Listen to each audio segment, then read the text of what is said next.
नमस्कार। अगला same school में आपका हार्दिक स्वागत है। आज हम पढ़ेंगे कक्षा 8वीं की किताब ध्रुवा भाग 3 का पाठ 6 सागर यात्रा। इसके लेखक का नाम है TCS चौधरी और इसका अनुवाद किया है ब्रजमोहन गुप्ता जी ने।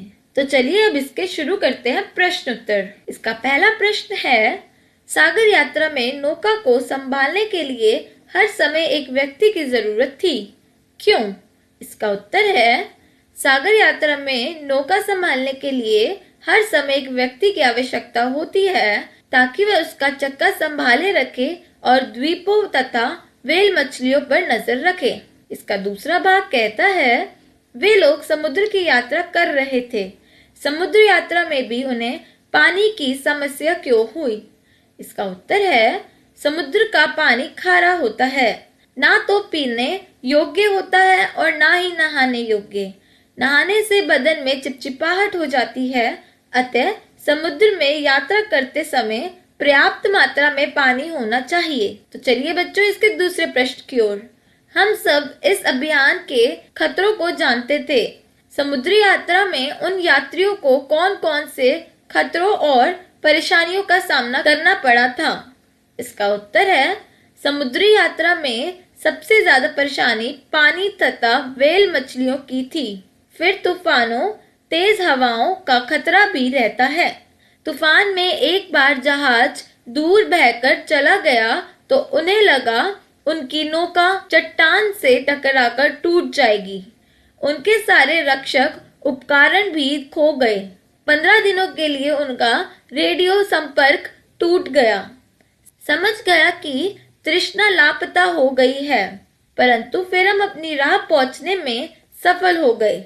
इस बीच कई बार साथी समुद्र में भी गिर गए, उन्हें नौका में खींचा गया। इसका तीसरा प्रश्न कहता है, एक सदस्य माँ की भूमिका निभाता। पहला, नौका पर माँ की भूमिका निभाने वाला व्यक्ति कौन कौन से काम करता था?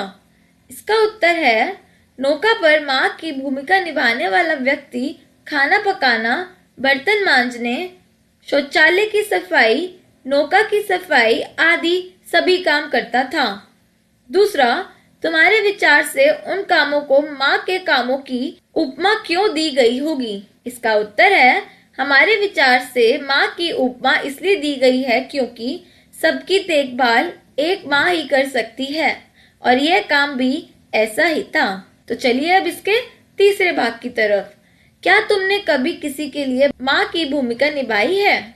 यदि हाँ तो बताओ। पहला, तब उनके कौन कौन से काम किए थे?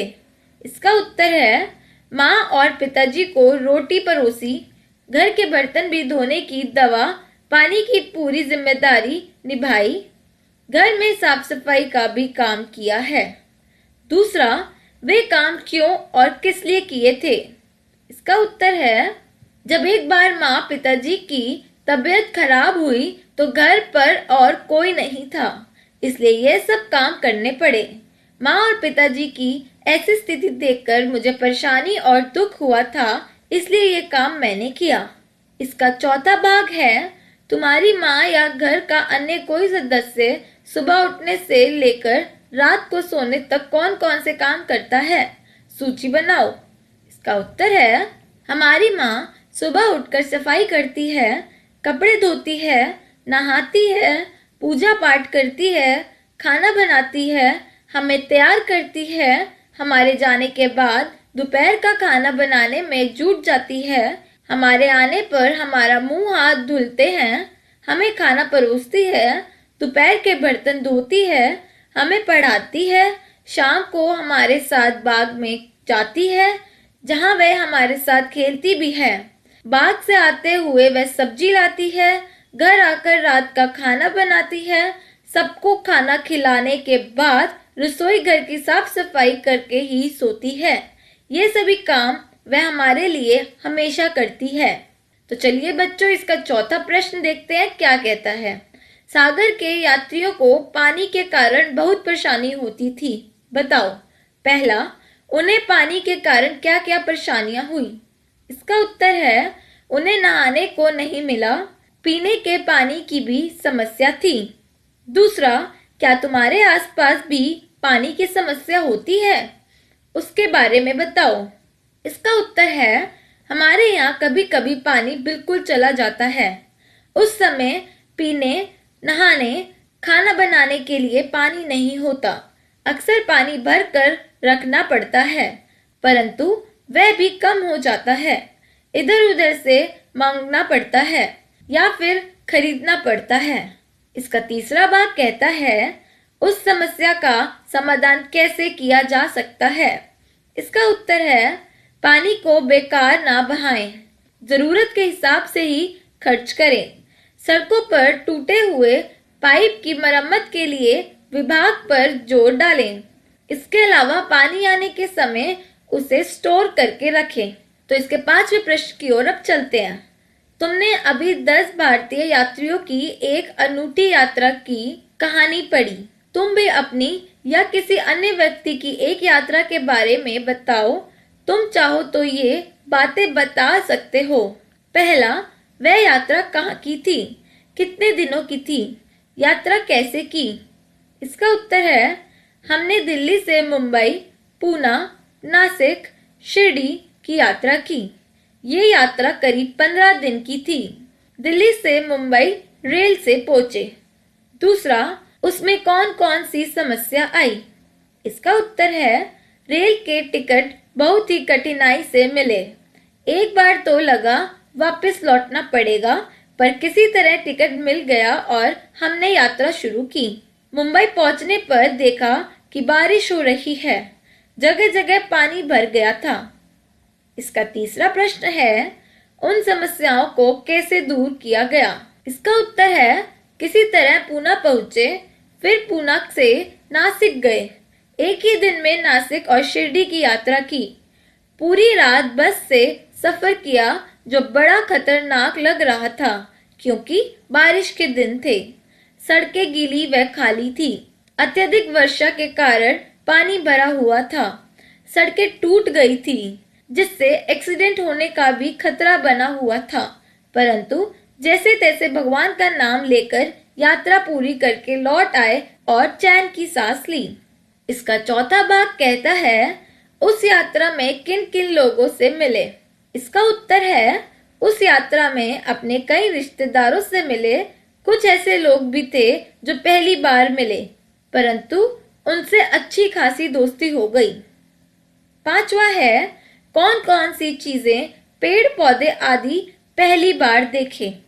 इसका उत्तर है, पहली बार पहाड़ों की चित्रकारी देखी, मंदिर देखे, पहाड़ों पर बने शिवलिंग देखे।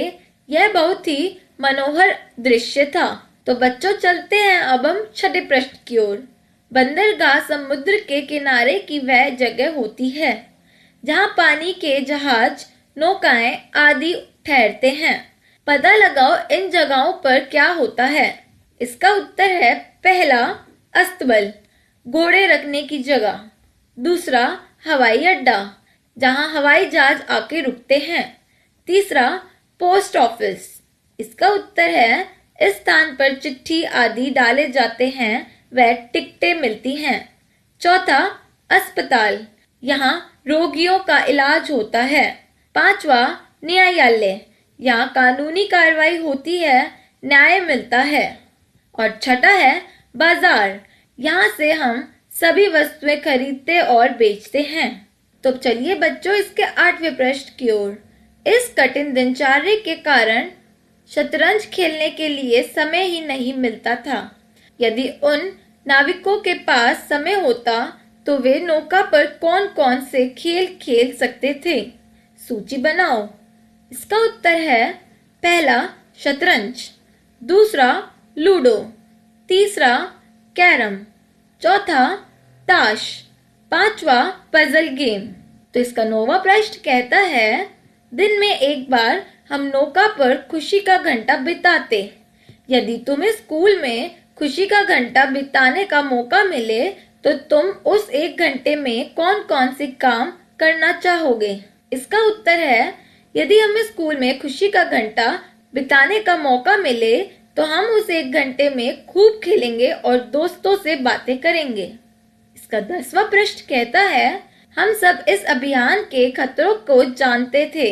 हमें यह भी ज्ञात था कि शायद हम कभी वापस ना लौट सके। वे 10 नाविक इतनी खतरनाक यात्रा के लिए क्यों निकले होंगे? आपस में चर्चा करो। इसका उत्तर है, उन 10 नाविकों में अपने देश के नाम वे गौरव का जज्बा था। वे चाहते थे कि तृष्णा नामक भारतीय जहाज की विश्व में ख्याति हो। इसी देशभक्ति के जज्बे ने उनकी हिम्मत बढ़ाई और वे इस खतरनाक यात्रा के लिए आगे बढ़े। चलिए अब इसके 11वें प्रश्न की ओर। तेज हवाओं के कारण कभी कभी उन नाविकों के कपड़े उड़ या खो जाते थे। मान लो ऐसा ही एक मौजा तुम्हें अपनी कहानी सुनाना चाहता है। वह क्या क्या बातें बताएगा? कल्पना से उसकी कहानी पूरी करो। मैं एक मौजा हूँ। वैसे तो मैं हमेशा अपने भाई के साथ रहता हूँ। इसका उत्तर है, मैं एक मौजा हूँ। वैसे तो मैं हमेशा अपने भाई के साथ रहता हूँ। अक्सर लोग मुझे पहनकर जब उतारते हैं तो जूतों में डाल देते हैं, फिर पहन लेते हैं। लेकिन जब मैं बिल्कुल ही खराब व बदबूदार हो जाता हूँ तो धो लिया जाता हूँ। धोकर सुखाते समय ध्यान रखा जाता है कि मैं अपने भाई के साथ ही रहूं। एक दिन इसी तरह मुझे धोने के लिए मशीन में डाला गया। धुल तो गया पर बाहर नहीं निकल पाया। मेरा भाई मुझसे बिछड़कर बाहर सूखने चला गया। मैं परेशान हो गया। अब मेरा क्या होगा? मेरे भाई का क्या होगा? अभी 1 घंटे बाद मालकिन ने मशीन साफ की तो मुझे पाया और बड़बड़ाती हुई मुझे भी सुखाने चली गई। तब तक मेरा भाई सूखकर अंदर आ चुका था। मैं सूखता रहा परंतु किसी ने नहीं उठाया। 2 दिन बाद किसी ने मुझे उठाया और झड़ने के काम में लगा दिया और फिर गंदा होने पर कूड़े के ढेर में डाल दिया गया। मैं अपने भाई से अलग हो गया और आंसू बहाता कूड़े के ढेर में पड़ा हूँ। तो चलिए बच्चों, अब इसका आखिरी प्रश्न देखते हैं। तालिका में से यही शब्द चुनकर रिक्त स्थान में भरो। पहला, सीमा ने फल खाया। दूसरा, रोहित का पेन नया है। तीसरा, माँ बच्चों के लिए मिठाई लाई। चौथा, हमने रस्सी पर कपड़े सुखाए। पांचवा, मैंने बैग में किताबें रखी। छठा, पौधों को गमलों में रखो। सातवां, केरल जम्मू से बहुत दूर है। तो बच्चों, ये था आज का छठा पाठ, सागर यात्रा। आशा करती हूँ इस वीडियो के माध्यम से इस अध्याय को समझने में आपको बहुत सहायता मिली होगी। ये वीडियो आपको पसंद आया हो तो लाइक और शेयर जरूर करें और हमारे YouTube चैनल को सब्सक्राइब करना ना भूलें। धन्यवाद।